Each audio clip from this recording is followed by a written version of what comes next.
நாலாவது மந்திரம்.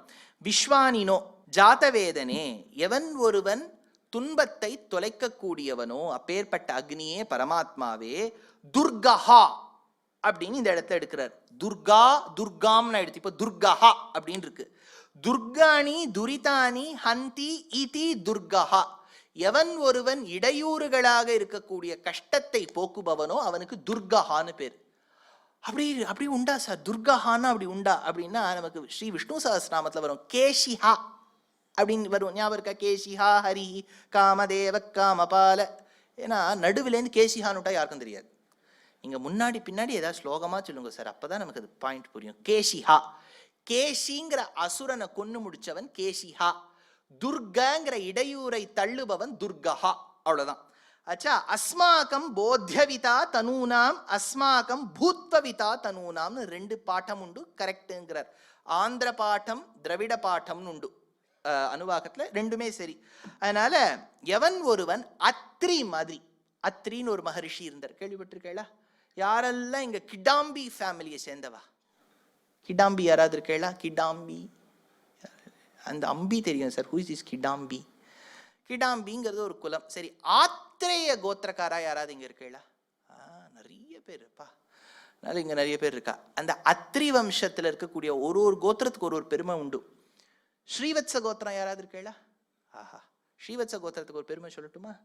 உங்க அபிவாதையில மட்டும் பஞ்சாரிஷையே பிரவரான்விதன்னு வரும். கரெக்டா? ஸ்ரீவத் சார், நீங்க ரொம்ப நாங்க அபிவாதையே சொல்றோம்னு உங்களுக்கு எப்படி தெரியும்? நீங்க யூஆர் அஸ்யூமிங் அ லாட். அதனால பஞ்சாரிஷையே பிரவரான்விதன்னு வரும் ஸ்ரீவத்ச கோத்திரக்காராளுக்கு. ஆத்ரேயம் ரொம்ப வசதி. அத்ரி அனசூயாள் உயர்ந்த தம்பதிகள். இந்த அத்ரிய வச்சுன்னு இந்த மந்திரம், அக்னே அத்ரிவன் மனசா கிருணான்னோ அஸ்மாகம் போத்தியவிதா தனூனாம். அத்ரி எப்படி தன்னுடைய மனசால நடக்க போறத பாப்பாரோ, what will happen in the future அப்படிங்கறத ஃபோர்டெல் பண்ணுவாரோ, பின்னாடி நடக்கக்கூடியதை முன்பே தன் தபசக்தியால் பார்க்க தெரிஞ்சவனுக்கு தமிழ்ல பார்ப்பான்னு பேர். பார்க்க தெரிஞ்சவன் பார்ப்பான். இன்னொன்னு பார்ப்பு அப்படின்னா பறவை இனம். எது ஒன்று நேரடியா குட்டிய பிறக்காம முதல்ல முட்டை பிறந்து முட்டையிலேருந்து குட்டி வருதோ, there's a 2-step process இல்லையா? அதனால தான் அதுக்கெல்லாம் ஓவி பாரிஸ்னு பேர் ஜுவாலஜியில, பேர்ட்ஸ்க்கெல்லாம். So there is a 2-stage process. there is an egg and the egg becomes the chick. அதுக்கு பார்ப்புன்னு பேரு. எவன் ஒருவன் தாய் கர்ப்பத்திலிருந்து முதல் முறை பிறந்து 7வது வயசுல உபநயனம் ஆர்தோ 2 முறை பிறப்பு பார்ப்பு பார்ப்பான் அப்படின்னு பேர். அதனால பார்க்க தெரிஞ்சவன் கஷ்யபோ பவதி அப்படின்னு அருண பிரஷ்னத்துல வரும். அந்த மாதிரி இங்க அத்ரி மகர்ஷி அஸ்மாக்கம் போத்தியவிதா தனூனாம், எப்படி எல்லாத்தையும் பின்னாடி நடக்கக்கூடியதை பார்க்க தெரிஞ்சவரோ அவர் நம்ம சரீரத்தை ரட்சிக்கட்டும் அப்படின்னு இருக்கு. இந்த இடத்துல அஸ்மாகம் போத்தியவிதா தனூனாம், உடம்பை ரட்சிக்கட்டும்னு இருக்கு. நம்ம சனாதன தர்மத்துல உடம்புக்கு ரொம்ப இம்பார்ட்டன்ஸே கிடையாதே சார். நம்ம ஆத்மாவை தானே ரட்சிக்கணும். உடம்பை ரட்சிக்கலாம்னு எப்படி சொல்லலாம்னு கேட்டா, ஆத்மாக்கு எவ்வளவு முக்கியத்துவமோ சரீரத்துக்கும் அவ்வளவு முக்கியத்துவம். ஞாபகம் வச்சுங்க. சனாதன தர்மா doesn't state that Atma is the only important thing whereas Shariram is not, because nothing can happen without the Shariram. ஆத்மா தனியா சார் அவர் உடம்புலேருந்து ஒரு லைட் இப்படி போச்சு அப்படிலாம் லைட் எல்லாம் போகாது. Just because we want to get emotional, we should not get illogical. சனாதன தர்மத்துல ஆத்மாவை ஒத்துக்கிறோம், சரீரம் ஒத்துக்கிறோம். ஆத்மா அழியாது, சரீரம் அழியும், சரீரத்துக்குள்ள ஆத்மா இருக்குன்னு ஒத்துக்கிறோமே ஒழிய இவர் உடம்புலேருந்து லைட் டை டை டை இப்படிலாம் படத்துல காமிப்பா, அப்படிலாம் லைட் எல்லாம் அப்படிலாம் போறா மாதிரி நமக்கு உபன்யாசத்துல சொல்றது இல்லை வழக்கம். அந்த ஆத்மா ஏதாவது ஒரு பகவானுக்கு பூ தொடுக்கணும்னா ஆத்மாவால தொடுக்க முடியாது. ஆத்மா தங்கி ஆத்மா நியமனம் பண்ணி இந்த சரீரம் தான் பூ தொடுக்கும். சந்தனம் அரைக்கணும்னா ஆத்மா அரைக்காது, சரீரம் தான் அரைக்கும். அதனால சரீரம் ரொம்ப முக்கியத்துவம். அதனால அத்ரி மகரிஷி கிட்ட பிரார்த்தனை பண்றோம், இந்த உடம்ப நன்னாவை சார். அதுதான் சார் இப்ப முக்கியம். இந்த மந்திரத்தை கேட்டால் உடம்பு நன்றாக இருக்கும் சார். அது ஒரே ஒரு வாட்டி திருப்பி ஒரு வாட்டி சொல்லுங்களேன் சார். முன்னாடி நீங்க பலனை சொல்லாதனால நாங்க கேட்காம விட்டுட்டோம். நீங்க சொல்லிட்டு சொல்லுங்க சார். விஸ்வானினோ துர்கஹ ஜாதவேதஹ சிந்தும் சிந்தும் நனாவா துரிதாதி பரிஷி அக்னே அத்ரிவன்மனசா கிருணானோ அஸ்மாகம் போத்தியவிதா தனூனாம். இந்த உடம்பை ரட்சிப்பாயாக. சரி, இங்க அத்ரி அப்படின்னு சொல்லியிருக்கேன், இதுக்கு என்ன ரெஃபரன்ஸ் இருக்குன்னு பார்த்தேன். இதுல ஒரு சூக்ஷ்மமான ஒரு விஷயம் இந்த இடத்துல வியாக்கியாத்தாக்கள் சொல்லலை. ஆனா இன்னொரு இடத்துல யஜுர்வேதத்துல தேடினா சதுராத்திரம் அப்படின்னு ஒரு யாகம் பண்ணியிருக்கார் அத்ரி.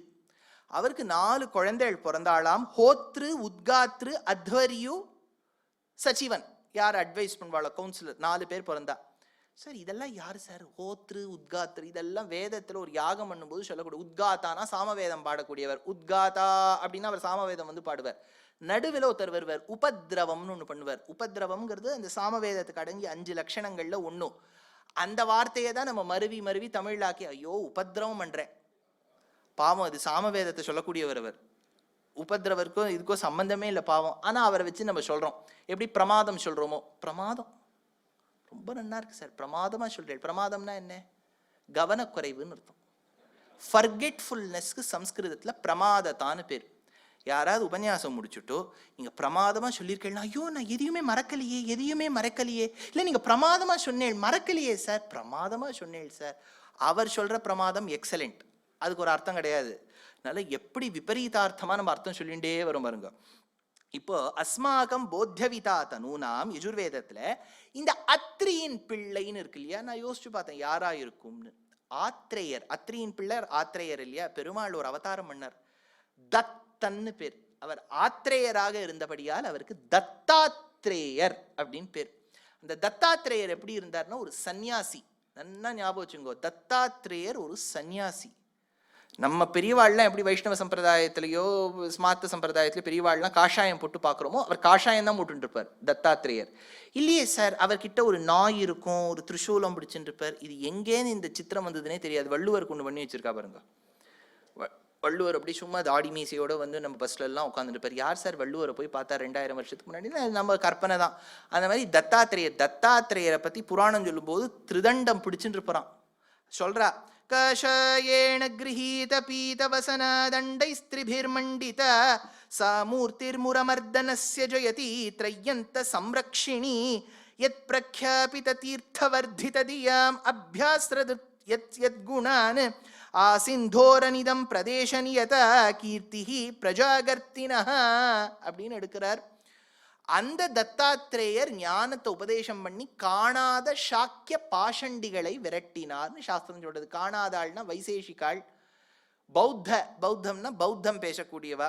ஏன் சார் புத்திஸ்ட் ஜெயின்ஸ் எல்லாம் நம்மளாம் ரொம்ப க்ளோஸ் ஆயிட்டோமே. இப்போ எல்லாரும் க்ளோஸ் ஆயிட்டோம். ஏன்னா நமக்கு நம்ம ஃபிலாசபியே தெரியாது. நம்ம ஏதாவது தெரிஞ்சாதானே புத்திஸ்ட் கிட்ட போய் நீ உன் ஃபிலாசபியில எப்படி சொல்றேன்னு சொல்றது. அவருக்கும் தெரியாது நமக்கும் தெரியாதுன்னா நம்ம எல்லாரும் ஃப்ரெண்ட்ஸ் ஆகிட வேண்டியதான். ஒரு விதத்துல அந்த விதத்துல நமக்குலாம் யூனிட்டி வந்துடுத்து. ஆனா சங்கரரோ ராமானுஜரோ தேசிகனோ இருந்த காலத்துலலாம் பௌத்தாளுக்கும் சனாதன தர்மத்தை சார்ந்தவர்களுக்கும் அப்படி டிபேட் நடக்கும். அடிக்குத்தெல்லாம் இல்லை, இன்டெலெக்சுவல் டிபேட் நடக்கும்.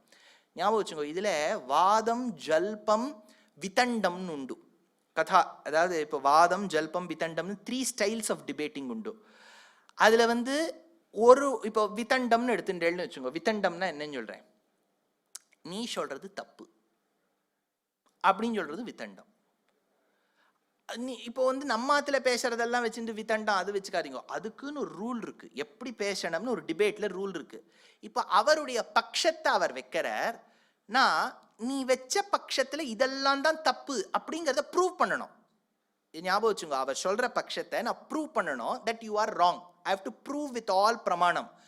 அதை சொல்லிட்டேன்னா விதண்டம்னு பேரு. இப்போ நீங்க என்ன கேட்கலாம், இதை தப்புங்கிறியே எது சரி அப்படிங்கிறத நீங்க என்கிட்ட கேட்ப இல்லையா, அதை நான் சொல்லணுங்கிறது இல்லை. ஏன்னா இந்த ஸ்டைல் ஆஃப் டிபேட்டிங்க்கு விதண்டம்னு பேர். வாதம்ங்கிறது வேற, ஜல்பம்ங்கிறது வேற. அதையும் நம்ம மருவி இப்போ ஆத்துல யாராவது பேசினா விதண்டாவாதம் பண்ற, விதண்டமும் வாதமும் எப்படி ஒன்று சேர்ந்ததுன்னு நமக்கு தெரியாது. அந்த மாதிரி சொல்றோம் இல்லையா. இந்த இடத்துல பௌத்தாள் பாஷண்டிகள்னு சாருவாக்காள் ஜெயினாள் இவாளெல்லாம் சேர்த்து வச்சுக்கோ. இப்போ நம்ம ஜெயின்ஸ் புத்திஸ்ட் எல்லாரும் ஃப்ரெண்ட்ஸ் ஆயிட்டோம். இப்போ குட், இந்த மாதிரி எல்லாரும் ஒத்துமையா இருக்கிறது தான் கரெக்ட். பிலோசாபிக்கலா பார்த்தா தேர் வேர் டிஃபரன்சஸ். அவர்களை ஆத்ரேயர் தத்தாத்ரேயருடைய அனுகிரகத்தால் விரட்டி அடித்தோமே அக்னே அத்ரிவன் மனசா. அத்ரின்னு அந்த இடத்தை எடுத்துட்டா தத்தாத்ரேயர்னு மனசுல வச்சுக்கணும். கிருணானோ அஸ்மாகம் போத்தியவிதா தனூனாம் அப்படின்னு வருது. 5வது மந்திரம், பிருத்தனாஜிதகும் சகமான முக்ரமக்னிகும் ஹுவேம பரமாத் சதஸ்தாத் சனஹா பரிஷததி துர்காணி விஸ்வா க்ஷாமத்தேவோ அதி துரிதாத்திய அக்னிஹி.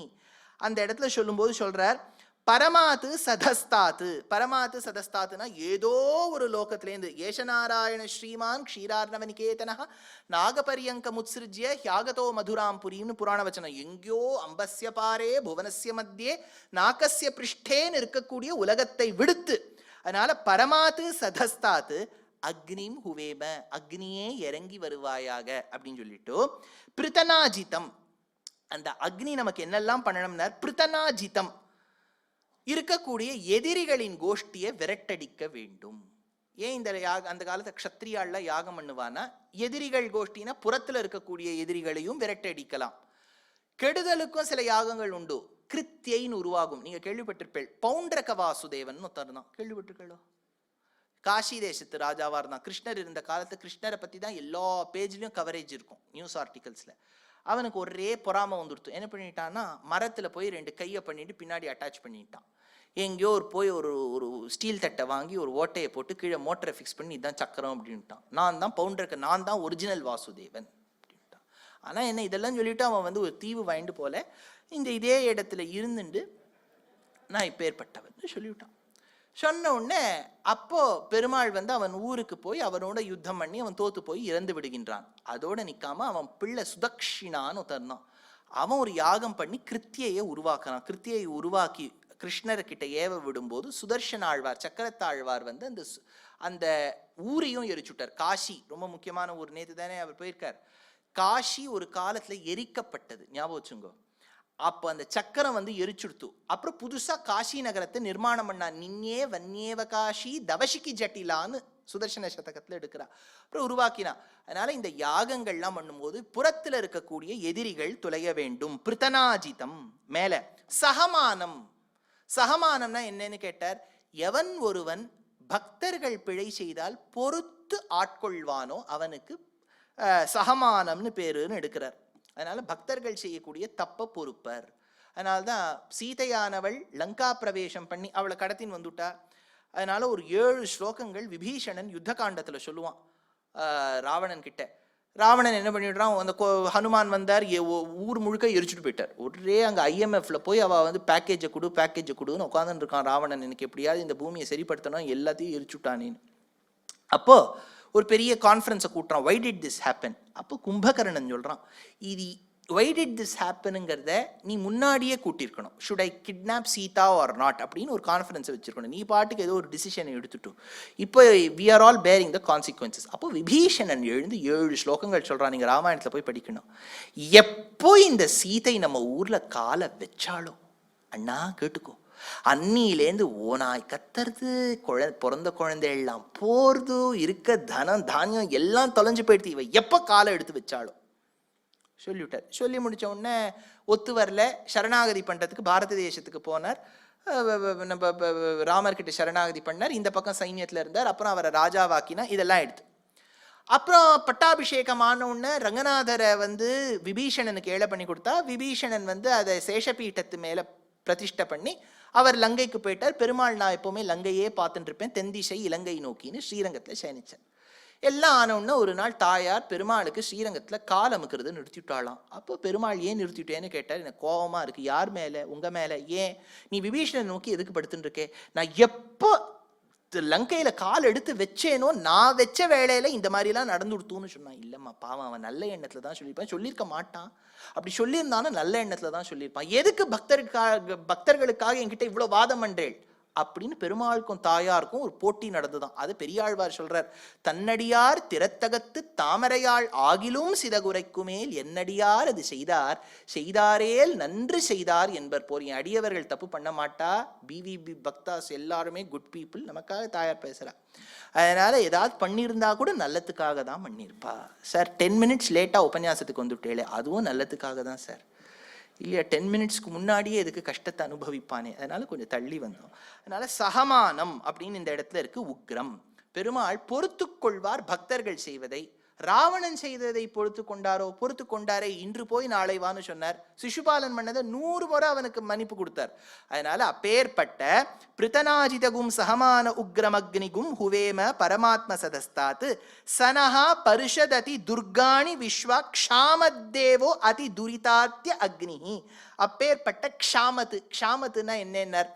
அழியக்கூடிய இந்த உலகத்தை விடுத்து அழியாத இன்னொரு லோகத்துக்கு போவார். சாஸ்திரத்துல 2 விபூதி உண்டு.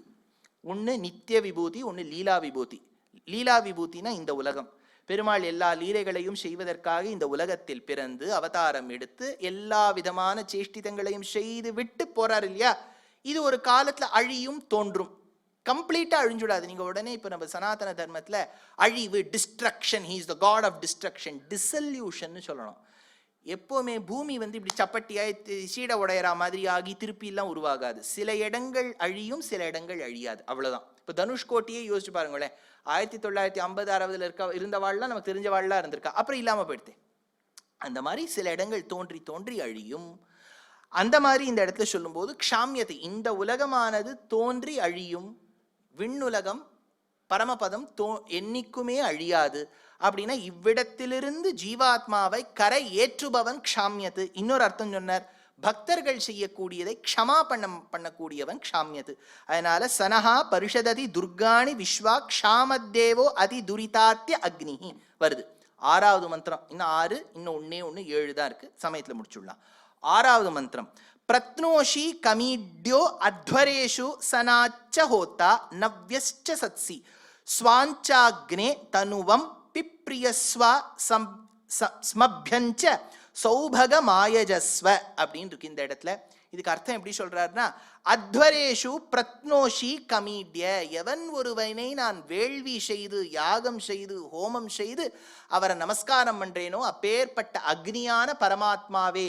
ஞாபகம் வச்சுக்கோங்க, பட்டபாஸ்கரரோ சாயனரோ ரங்கராமானுஜரோ 2வது மந்திரத்துல தான் அம்பாளை பிரஸ்தாவம் பண்ணியிருக்கா. கடைசியில அம்பாளுடைய காயத்ரி வரும்போது வருமே ஒழிய ஏனைய மந்திரங்கள்ல அக்னி தேவதையோ பரமாத்மாவையோ நமஸ்காரம் பண்ணணும். ஏன்னா அந்த இடத்துல வச்சனம் அப்படி இல்லை. அத்வரேஷு பிரத்னோஷி கமீட்ய சொல்லிட்டு சாயனர் இந்த இடத்துல சொல்றார். சாயனருங்கிறவர் ஒரு கமெண்டேட்டர். இந்த கமெண்டேட்டர்ஸ் பேர்லாம் கொஞ்சம் ஞாபகம் வச்சுங்கோ. எனக்கு சில சமயங்கள்லாம் எப்பாவது சும்மா பொழுது போகாம உட்காரும்போது ஒரு கவலை வரும். என்ன கவலை தெரியுமோ? இப்போ 2021ல் எப்படியோ பிவிபி ஒரு ஆப்பர்ச்சுனிட்டி கொடுத்து நான் துர்கா சுக்தத்துக்கு அர்த்தம் சொல்லி இந்த விசேஷமான அர்த்தங்கள்ல நீங்கள்லாம் கேட்குறேன். இன்னொரு 30-40 வருஷம் கழிச்சு இந்த சாயனரை பற்றியும் பட்டபாஸ்கரரை பற்றியும் சொல்றதுக்கு ஆட்கள் இருப்பாளான்னு ஒரு கவலை வந்துடுத்தோம். அந்த பெரியவாள்லாம் ஓலையில் ஒன்னொன்னும் எப்படி கரையான்லாம் அந்த காலத்தில் இருக்கும், அதையும் மீறிண்டு ஒவ்வொரு ஓலைப்படுத்தினார்கள் வேதத்துக்கு பாஷ்யத்தை. எவ்வளவு கஷ்டப்பட்டு பிருகத்தான வேதம், அனந்தாவை வேதாகாம்ப அளவே பண்ண முடியாத வேதத்துக்கு கமெண்ட்ரி எழுதியிருக்கா. இதெல்லாம் ஏன்னா உபன்யாசத்துல பொதுவாக பார்த்தேன்னா நாமதேவர் சரித்திரம் 1,00,000 பேர் வந்துருவா, அஷ்டபதி 2 லட்சம் பேர் உட்காந்துப்பா. துர்கா சுக்தம்னா புரியுமா புரியாதா? நம்ம புரியாதுன்னே வச்சுட்டோம் வேதத்தை. அப்படி வேதத்தை நம்ம தருவ ரட்சிக்கலைன்னா எப்படி ராமாயணமும் பாகவதமும் படிக்க முடியும்? வேதம் தான் நமக்கு வேதோக்கிலோ தர்ம மூலம். அதை நம்ம ஆதரிச்சால்தான் வேதத்தை எல்லாரும் அர்த்தம் கேட்கலாம். அதனால சூக்த பாகங்கள் கொஞ்சம் ட்ரையா இருக்கே நினைக்காதீங்க. லைஃப்ல ஏதாவது கொஞ்சம் கஷ்டப்பட்டு கேட்கணும்னு வச்சுக்கணும். ரொம்ப அப்படியே ஜில் ஜில் ஜில் ஜில்னு வந்தார் அவர், போய் நின்று வந்தாளாம் அப்படியே நான் உபன்யாசம் எடுத்து நாள் கேட்டுட்டு இருக்குது. இது எல்லாரும் அதுவும் தேவை, பக்தியும் தேவை, ஞானமும் தேவை. அதனால இதெல்லாம் கொஞ்சம் கேட்டு கேட்டு பழகிக்குங்க. பிவிபி மயிலாப்பூர்ல சொல்லி இதுக்கான அர்த்தம் யாருக்கும் புரியலன்னா உலகத்துல நான் வேற எங்கேயும் போய் சொல்ல முடியாது, வாஸ்தவமா சொல்றேன். அதனால நீங்க மயிலாப்பூர்ல இருக்கக்கூடிய, ஏன்னா இது ஒரு in many ways this is the centre or fulcrum for knowledge. அதனால இங்க இருக்கக்கூடியவர்கள் வேதத்தை ஆதரிச்சா மற்றவாளுக்கெல்லாம் இது ஒரு இன்ஸ்பிரேஷனா இருக்கும். ஓஹோ, மயிலாப்பூர்ல அவள்லாம் கேட்டாலாம் அப்படின்னு நமக்கும் புரியும்னு அவ வச்சுப்பா. அதனால துர்கா சுக்தத்துக்கு அர்த்தம் கேட்டோம், எல்லாம் ஞாபகம் வச்சுக்கோ. சாயனர் 2வது வியாக்கியாத்தா யார் பேர் சொன்னேன்? Very good. 3வது ரங்கராமானுஜமுனி. Very good. பாருங்க, இதெல்லாம் ஞாபகம் வச்சுக்கோ, அதை எழுதி வச்சுக்கோ, இல்லாட்ட ரெக்கார்ட் பண்ணிக்கோ. என்னோட உபன்யாசம்லாம் நீங்க ரெக்கார்ட் பண்ணிக்கலாம், ஆடியோ, நோ ப்ராப்ளம், காப்பிரைட்லாம் இல்லை. அதனால சாயனர் சொல்றார், எவன் ஒருவன் நாம் செய்த கர்மாக்கெல்லாம் பலனை கொடுப்பானோ சனாத் அப்படின்னு பேர் அவருக்கு. எவன் ஒருவன் நாம் செய்யக்கூடிய ஸ்துதியை ஏற்றுக்கொள்ளக்கூடிய தகுதி உடையவனோ நவ்யஹா சொல்லிட்டு பட்டபாஸ்கரர் சொல்றார் என்னன்னா, எவன் ஒருவன் ஹோமம் செய்யக்கூடியவர்கள்ல பிராச்சீனக்காராளா இருக்காரோ சனாத்துன்னு பேரா. அதே கர்த்தாக்கள் யாரு புதுசா இருக்காளோ, கர்த்தான்னு சொல்றீங்களே சார், இது யார் சார் கர்த்தா அப்படின்னா, ஹோமத்தை பண்றவர் யார் யஜ்ஞத்துக்கோ அவர் கர்த்தான்னு பேர்.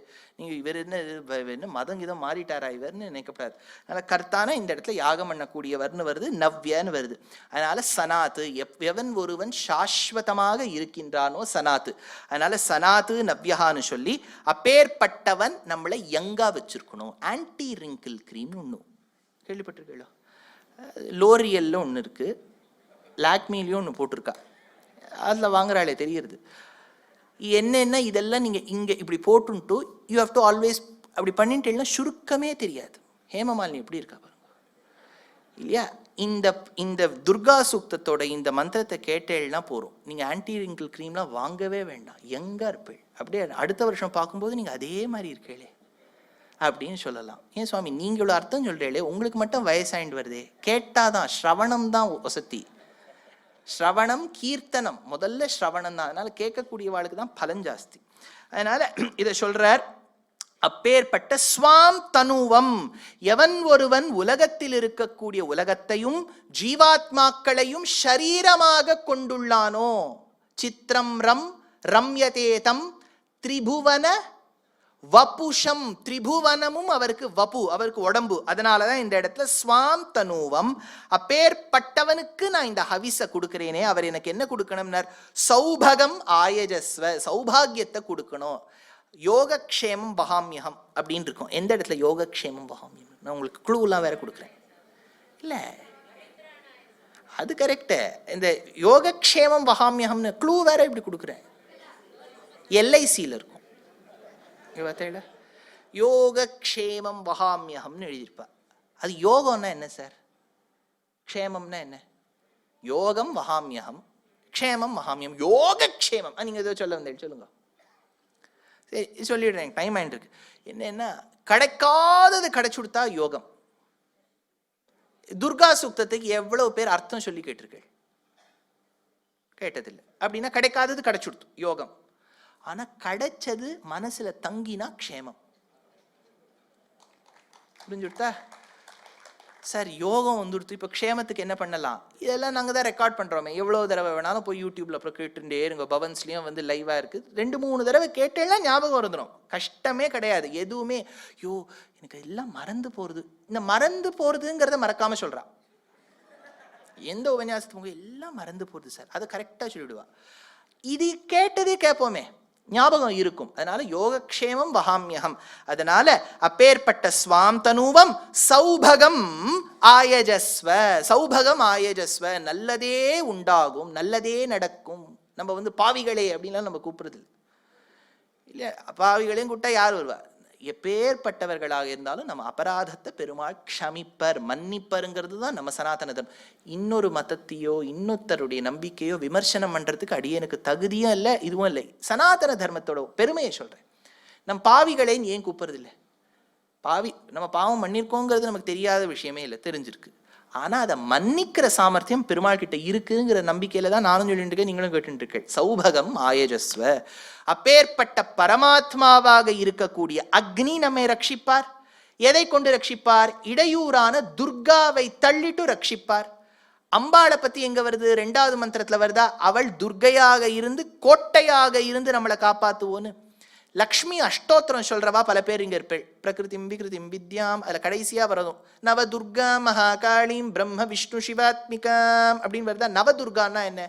9 துர்கா சார், அப்படி இல்லை அர்த்தம். துர்கானா கோட்டைன்னு சொல்லிட்டேன்னா, பெருமாள் நம்மளை வந்து தண்டிக்கணும் நினைக்கும் போது நடுவில் தாயார் கோட்டை மாதிரி வந்து அவளுடைய அழகால அவனை கவர்ந்து அவளுடைய அருளால நம்மை அனுகிரகித்து கொள்வள். ஸோ அந்த கோட்டைக்கு இந்த பக்கம் நம்ம இருக்கோம், கோட்டைக்கு அந்த பக்கம் பெருமாள் இருக்கார். பெருமாள் நம்மளை கோவக்கனல்ல பார்த்துட்டா எரிச்சுடுவோமேங்கிறதுக்காக கோட்டையுடைய இந்த வால், மகாலட்சுமியோட இந்த வால் அழகால பெருமாளை தனிய வைக்கிறதான். கோட்டையோட அந்த வால் அனுகிரகத்தால நம்மளை ஆசீர்வாதம் பண்றதான். இது புது டெக்னிக்கா இருக்கே சார். புதுசுன்னா நவ, புது விதமான கோட்டை நவதுர்கா. ஆச்சா, அப்பேற்பட்ட இந்த இடத்துல அம்பாளை சொல்லியிருக்கா துர்கான்னு. அது எங்க வருதுன்னா துர்கையின் காயத்ரி. காத்தியாயனாய வித்மஹே கன்யகுமாரி தீமஹி தன்னோ துர்கிஃப் பிரச்சோதயாத்துன்னு இந்த துர்கா சுக்தம். இதுக்கு முன்னாடி கோபிர் ஜுஷ்டமயுஜோ அப்படின்னு ஒரு மந்திரம் இருக்கு துர்கா சுக்தத்துல. அதுக்கு நான் ஏன் அர்த்தம் சொல்லலைன்னா, இதுக்கு பட்டபாஸ்கரர், சாயனர், ரங்கராமானுஜமுனி ஓத்தரம் வியாக்கியானம் பண்ணல. அப்படின்னா அது பின்னாடி சேர்க்கப்பட்டிருக்குன்னு அர்த்தம். இப்போ ஆதித்ய ஹிருதயம் இருக்கு இல்லையா, ரொம்ப ஃபேமஸ். நான் அர்த்தம் சொல்ல போறேன், ஜனவரி மாசத்துல ஒரு யூடியூப்ல வரும் பாருங்க. ஆதித்ய ஹிருதயம் ரொம்ப வசதி. அதுக்கு ராமாயணத்துல யுத்த காண்டத்துல ராமர் சொன்னார் அப்படிங்கறத நானும் சொல்லிட்டு இருக்கேன், அதுவா இருக்கு. ஆனா மூல ராமாயணத்துல பார்த்தேன்னா ஆதித்ய ஹிருதயம் இருக்கும். வியாக்கியானம் பண்ண கோவிந்தராஜர் சொல்லிட்டார். நான் இதுக்கு வியாக்கியானம் பண்ண போறேன். அவர் சொல்லியிருக்கார் commentary. I am going to comment on Aditya Hridayam because it is widely known and very popular. அந்த காலத்துல பாப்புலர் ஆகுது. நான் வியாக்கியானம் பண்ண போறேன். ஆனா தெரிஞ்சுக்கோங்க, இது ராமாயணத்துல இல்லை. ரொம்ப ஆச்சரியமா இருக்கும்ல கேட்டா. என்ன சார் ஆதித்ய ஹிருதயம் ராமாயணத்துல இல்லையா? ராமாயணத்துல இருக்கு அப்படின்னு சொன்னாதான் அடுத்த தடவை என்ன கூப்பிடுவா உபன்யாசத்துக்கு. இவர் இல்லாததெல்லாம் நமக்கு தெரிஞ்சதெல்லாம் இல்லைங்கிறார் அப்படின்பா. ஆனா வசத்தியான பாகம் நானே அர்த்தம் சொல்ல போறேன், இல்லைன்னு சொல்லல. அந்த மாதிரி இந்த 7வது மந்திரம் கோபிர் அப்படிங்கிற மந்திரம் இல்ல துர்கா சுக்தத்துல. அதனால கடைசியா முடிக்கும் போது காத்தியாயனாய வித்மஹே. இப்ப அம்பாளை பத்தி மறுபடியும் பிரஸ்தாவம். வியாக்கியாத்தாக்கள் கேட்டா காத்தியாயனினா என்னன்னா அர்த்தம் சொன்னார், கோத்ரதா காத்தியாயன்யை, காத்தியாயனர் என்கின்ற மகரிஷியின் வம்சாவளியில வந்தவளுக்கு காத்தியாயனின்னு பேர். அம்பாள் அந்த ரிஷிக்கு பிறந்தாளாம், காத்தியாயனருங்கிற ரிஷிக்கு. அதனால காத்தியாயனின்னு பேர். இது அமரகோஷத்தை வச்சு சொல்ற. அடுத்தது வாமன புராணத்துல ஒரு பிரஸ்தாவம் என்னன்னா, மகிஷாசுரன் ஒருவன் இருந்தான். அந்த அசுரனை கொல்ல வேண்டி தேவர்கள் அம்பாளிடம் சென்று பிரார்த்தனை செய்ய, அவ்வோ தேவர்களுக்கு இருந்த சக்தியெல்லாம் சேர்ந்து அம்பாள் திரளாக பிறந்தாளாம். அந்த தேவிக்கு காத்தியாயனின்னு வாமன புராணம் சொல்றது. அதனால அந்த அம்பாள் பிறந்து மகிஷாசுரனை மர்தனம் பண்ணா. இதை தீட்சிதர் வாழ் ரொம்ப அழகா எடுப்பார், அனந்தராம தீட்சிதர் வாழ். அவருடைய குரல்ல சொல்லி நீங்கள்லாம் கேட்டிருப்பேள். இப்போ கஷ்டம் அடியேன்னு சொல்லி கேட்கணும். ஐகிரி நந்தினி நந்தித மேதினி விஸ்வ வினோதினி நந்தனுதே கிரிவர விந்திய சிரோதினி வாசினி விஷ்ணு விலாசினி ஜிஷ்ணுனுதே भगवति हेशिति कंठ कुटुंबिनी भूरि कुटुंबिनी भूरि कृते जय जय हे மகிஷாசுரமர்தினி. ஏன் அந்த இடத்த சொல்றேன்னா, வாமன புராணத்துல மகிஷாசுரனை மர்தனம் பண்ணவோ காத்தியாயனின்னு இருக்கு வாமன புராணத்துல. அதை தான் வேதம் சொல்றது காத்தியாயனாய வித்மஹே. அந்த காத்தியாயனிய வேண்டிதான் ஆயர்பாடி விருந்தாவனத்தில் இருக்கக்கூடிய பெண்கள்லாம் விரதம் இருந்தா. காத்தியாயனி விரதம்னு பேர். காத்தியாயனி மகாமாயே மகாயோகின்யதீஸ்வரி நந்தகோபசுதம் தேவி பதிம்மே குருதே நமஹா. நந்தகோபாலனுடைய பிள்ளையான கிருஷ்ணரை எங்களுக்கு கல்யாணம் பண்ணி கொடு. எல்லாரும் மாஸ் விரதம் இருக்கா. இந்த குறிக்கோளை பாருங்களேன், எல்லாருக்கும் யசோதையோட மாட்டு பொண்ணாகணும்னு ஆசை. அங்க அத்தனை பேரும் 5 லட்சம் பேரும் கிருஷ்ணரை தான் கல்யாணம் பண்ணிக்கணும்னு நினைச்சுண்டா. அதனால அது காத்தியாயனி விரதம்னு இந்த மார்கசீர்ஷ மாசத்துல இருந்தா. இப்ப ஆரம்பிச்சுடும் இல்லையா நமக்கு மார்கழி மாசம். ஆண்டாளும் பாகவதத்துல படிச்சுட்டு அவ சின்ன மாற்றம் என்ன பண்ணி விட்டோம்னா, அம்பாள் கிட்ட வேண்டி நம்ம கிருஷ்ணர் கிட்ட போறதை விட கிருஷ்ணர்கிட்டயே டைரக்டா வேண்டிக்கலாமேன்னு கொஞ்சம் ட்வீக் பண்ணிட்டு அந்த விரதம் இருந்தாள் ஆண்டாள். அதுக்குதான் பாவை நோம்புன்னு பேர்.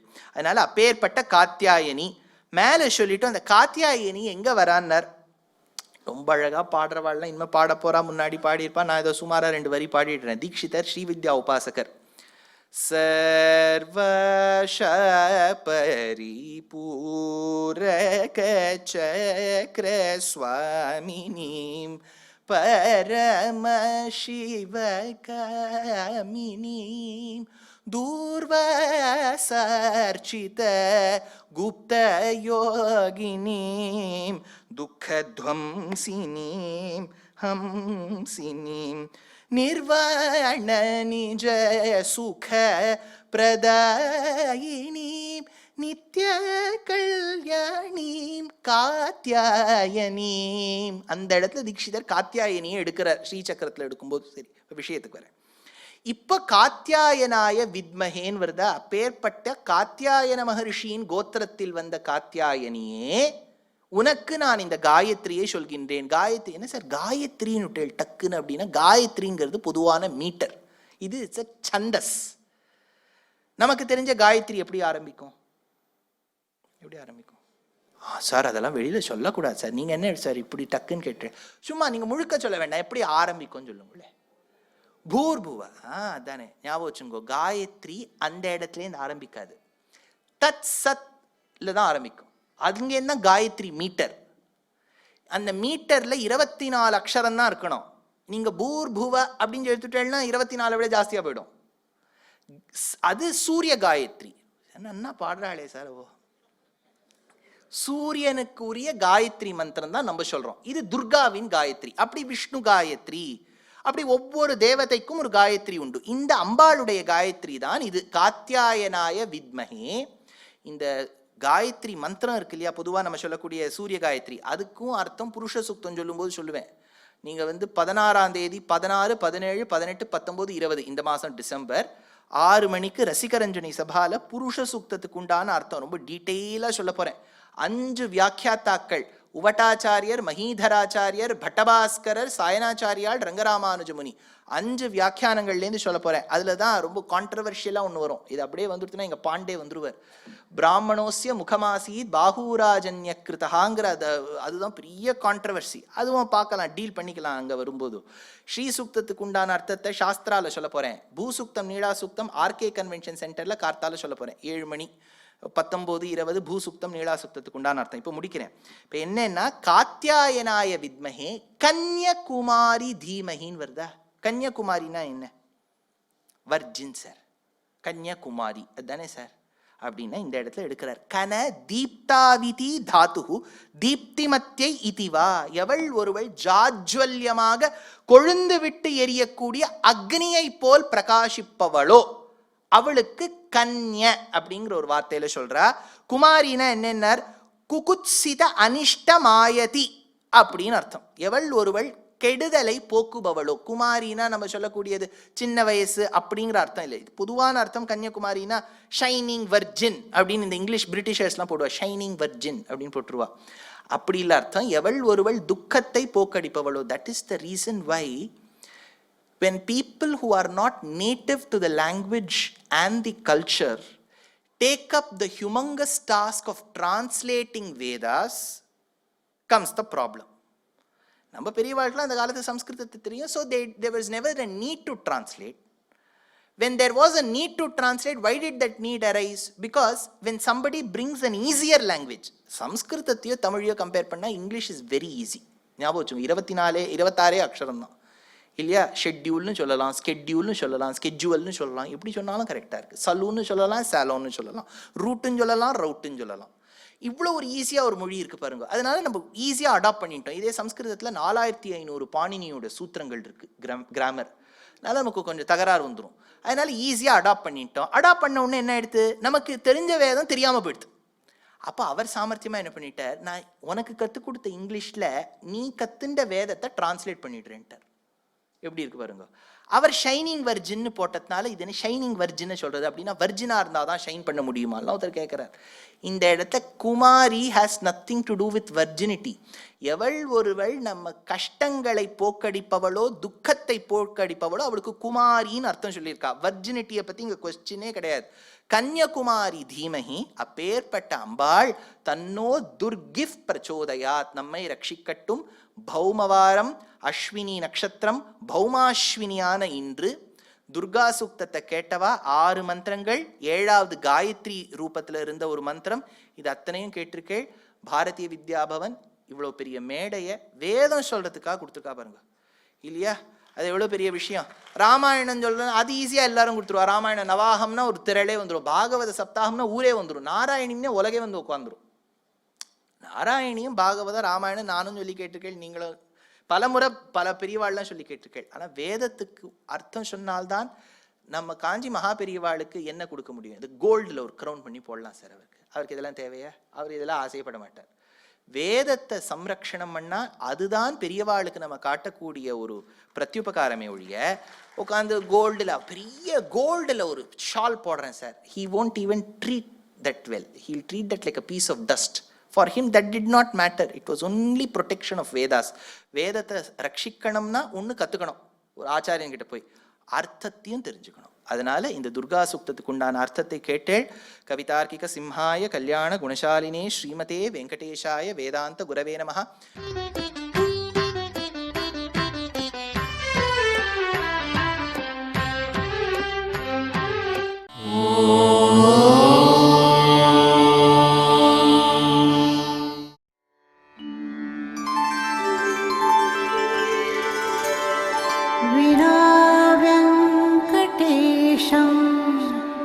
ननाथो ननाथः सदा वेङ्कटेशं स्मरामि स्मरामि. हरे वेङ्कटेश प्रसीद प्रसीद. प्रियं वेङ्कटेश प्रयच्छ प्रयच्छ.